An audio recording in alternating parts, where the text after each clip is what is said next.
Gregory. Good morning. How are you? My throat is a little hoarse. I'm trying to save my voice, but so I thought I'd come on here. Yeah, there you go and talk for half an hour. Yeah. Now, from Toronto, Canada originally. Yeah. A Blue Jays fan? Not this year. Well, you gave your coach to the Red Sox. Thank you very much. They were trying to get rid of him. You signed him, and then we got him back. That's the craziest thing ever. Now, were you a hockey fan? I'm not as big a hockey fan. I went away after the big, walkout last time, Yeah. and then they pull this again. That's ridiculous. Don't they understand they're going to lose so many more fans this time? They don't get it. I know. I mean, it's already. What is it now? I think it's below curling right now as in popularity. I wouldn't go that far. I think it's close. Yeah. It's close. Curling. Or croquet. Hey. Hey. Could you imagine watching pro sports croquet on ESPN? Yeah. That's right. I'm sure That'd be a great show. I'm sure there are some stations that would carry it. Right? Oh yeah. Yeah. We've got two beautiful croquet courts, I guess you'd call them, Tommy, here in Southwest Florida, Where? at Kings Gate Really? and at Riverwood. Croquet? Beautiful croquet Really? setups, yeah. Sure they're not bocce ball lanes? No, Tom. Thank you, Ron. Tom, Yeah. croquet. Got. I know what Check. bocce ball lanes look like. Okay. It could be lawn bowling though, which is a totally different thing. Yep.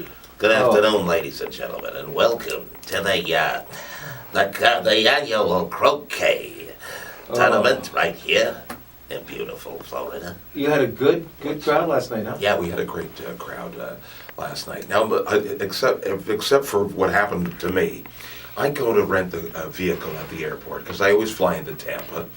And she says, "Oh, Mr. Morton, we have a nice vehicle for you. You can get the Camaro at an extra $129 a day.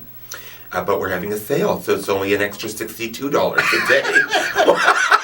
Are you joking? Yeah, so she's trying to hard sell me either that or a BMW. I go, no, I can't do this, and my wife's gonna kill me if I do this. I can't get a convertible Camaro just to drive to the club. I'm just going to work. She says, okay, and so she gives me a minivan. So, right? So I go from being Smokey and the Bandit to soccer mom in 5 minutes. Like, come on, this is not the look I'm looking for here. I got the great big, huge, honking, Dodge Caravan minivan with the camera in the back so I don't back up over somebody's kids. 8 miles to the gallon. Right, 8 miles to the You gallon. could rent a couple movies and sit in the back and watch them. I wish I could. Hippo, if you'd drive me, I would. I'm thinking of picking up a croquet team after the show. Yeah.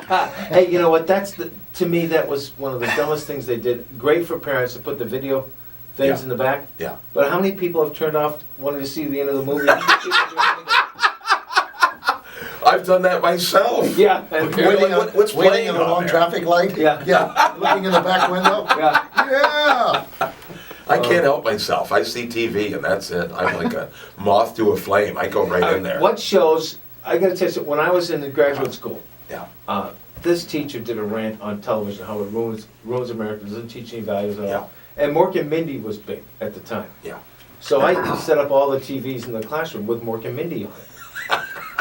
And it was a scene about Christmas, about giving, Right. about teaching their kid, Jonathan Winters, about giving, what it meant.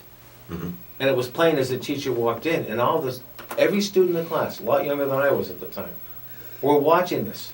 And parents, going to night school, with a lot of parents, and they're saying, I want to take this home for my kids. Because this is what giving's all about. Doesn't matter whether it's expenses or, I think he gave a dead fly to somebody to try to bring it back to life. That was Jonathan Winters. And the teacher sat there, he says, okay, I get the point, Mr. Collins. That TV had some relative merit. Even a stupid sitcom like Mork and Mindy had some. Now, do you get a lot out of TV, or is it just a getaway for you when you sit there and watch? That's a good question. Well, right now we don't have any television. Really? We moved into this new condo building, and Oh no. There's something coming here. Oh yeah, you can see it.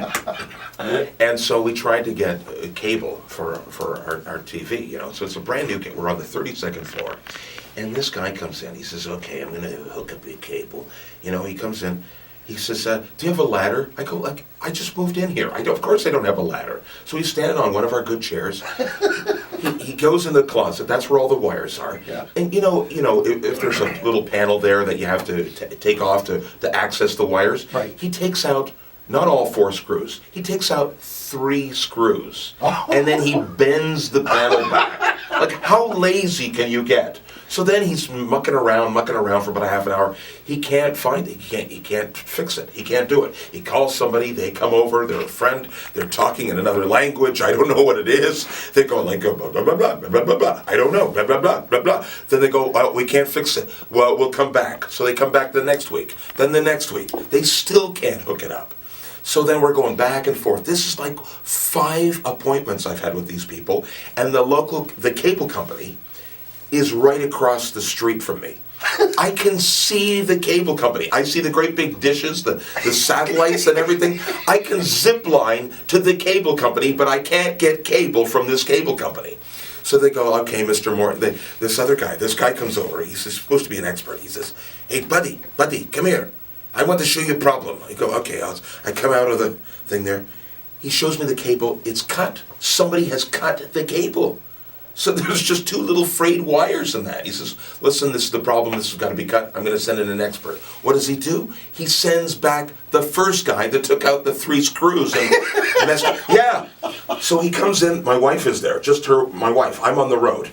He drops his metal, like his tools all over the hardwood floor. My wife's having a fit. She's going through the roof. He starts sneezing on our dishes in the sink. He's going,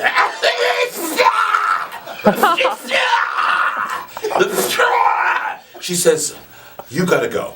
She says, you gotta go? No. Yeah, I gotta go and you gotta go.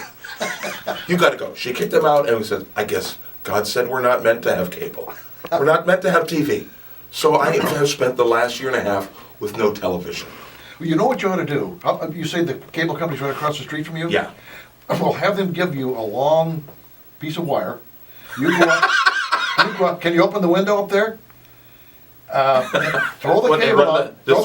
Throw the cable out. Have somebody down there standing and catching it, and then running in their door and plugging it into their system. It should work. You think I'm going to get cable? They're going to give me a wire? I couldn't even get them to cancel my cable. They wanted to charge me for the cable that I didn't even get. Oh my God. Yeah. And then the phone company, for a while our phone worked, but it was through another guy's apartment who was 2 or 3 floors below us, and he was a Russian guy. Yeah. So we were getting all these calls from Russia, and the messages were being left on our answering machine. I know, it's Boris there. Boris, call me back. I'm in Serbia right now. Like what? But it was all in Russian. I couldn't even understand it. I'm glad this isn't a Comcast day, number 1, Tommy. And number two is, what type of building are you living in? Your phone's routed going through, and your wires are cut because it's probably going to somebody else's house now. Well, you know how they throw these things up. You know how they make things now. They just throw things up together, right? Well, actually down here, no, because they got to go through hurricane codes. Okay. Oh yeah, so things are a little bit stricter down here. Well, you guys don't even have a basement, for crying out loud, so you have a lot less to worry about. See, now we're gonna have to explain that on Monday what a basement is to everybody here. Well, listen. Well, on Monday, half the country Googled bayonet, for crying out loud, so I'm not really surprised. Tim Wilkins came on the show the other morning, and you would have loved this line. As Mr. President, he calls the show, and he says, "Now we're going to celebrate. My wife and I, Michelle and I, we're going to celebrate our anniversary with a little spanking. I just didn't know Mitt was going to do it." Tell them about the one about her being out in the garden. Oh yeah, well yeah. He says, this. He says, I came down to Vasani's because I know I'd be able to have a little pasta and not that wheat stuff they serve at the White House, and because Michelle's not coming with me. And then he says, yeah, and she's very healthy when she's out in the garden, but once she gets inside the White House, she's stuffing Dove bars down her throat like a wood chipper. It was pretty good. Hey, coming up this weekend at Vasani's, we got Greg Morton. Who's opener for you? It's not even on the sheet. Billy Bob. Billy Bob is? Yeah, the guy. Yeah. Yeah. Is that guy amazing? With the banjo? Now, as a black person, a little scary for me hearing banjo music before I go on, but still quite a... Yeah. Good morning, you're on the show. How you done?